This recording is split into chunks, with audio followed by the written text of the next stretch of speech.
ஆட்சி கட்டிலில் அமரப்போவது யார்? மக்கள் வழங்க போகும் தீர்ப்பு என்ன என்பது குறித்து இன்று தெரிய வரும். இதுகுறித்த தகவல்களை வழங்குவதற்காக ராமநாதபுரத்தில் இருந்து செய்தியாளர் ரகு இணைப்பில் இணைகிறார். ரகு, தமிழக சட்டமன்ற தேர்தலுக்கான வாக்கு எண்ணிக்கை சரியாக காலை 8 மணிக்கு தொடங்க உள்ளது. இதுகுறித்த முழு விவரங்களை பதிவு செய்யலாம்.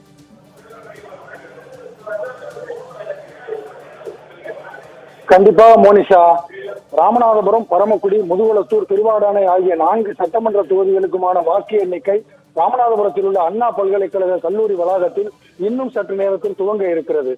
கடந்த 23ஆம் தேதி நடந்த வாக்குப்பதிவில் மின்னணு வாக்குப்பதிவு இயந்திரங்கள் அனைத்தும் இந்த அண்ணா பல்கலைக்கழக வளாகத்தில் உள்ள ஸ்ட்ராங் ரூமில் பத்திரமாக பாதுகாப்பாக வைக்கப்பட்டுள்ளது. இன்று காலை 8 மணிக்கு தபால் வாக்குகள் எண்ணும் பணியும் 8:30 மணிக்கு மின்னணு வாக்குப்பதிவு எந்திரங்களில் பதிவான வாக்குகள் எண்ணும் பணியும் துவங்க இருக்கிறது. 4 சட்டமன்ற தொகுதிகளுக்குமான வாக்கு எண்ணும் இடத்திலும் தபால் ஓட்டுகளை எண்ணுவதற்கு 5 மேஜைகளும், இவிஎம் பதிவான வாக்குகளை எண்ணுவதற்கு 14 மேஜைகளும் போடப்பட்டுள்ளது. ராமநாதபுரம் தொகுதிக்கு 29 சுற்றுகளும், திருவாடானை தொகுதிக்கு 27 சுற்றுகளும், பரமக்குடி தொகுதிக்கு 24 சுற்றுகளும், முதுகுளத்தூர் தொகுதிக்கு 30 சுற்றுகளும் ஓட்டுகள் எண்ணப்பட இருக்கிறது. வாக்கு எண்ணிக்கை நடைபெறும் மையத்தை சுற்றிலும் 3 அடுக்கு போலீஸ் பாதுகாப்பு போடப்பட்டுள்ளது. மையத்தின் நுழைவு வாயில் முதல் ஓட்டு எண்ணும் பகுதி வரை கண்காணிப்பு கேமராக்கள் பொருத்தப்பட்டுள்ளன.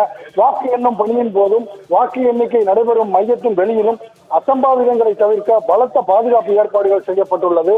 வாக்கு எண்ணிக்கை நடைபெற உள்ள அண்ணா பல்கலைக்கழக வளாக பகுதியில் ட்ரோன்கள் பறக்கவும் தடை விதிக்கப்பட்டுள்ளது.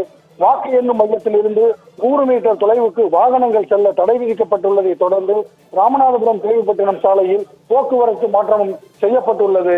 மோனிஷா, ரகு, தகவல்களை பதிவு செய்தமைக்கு நன்றி.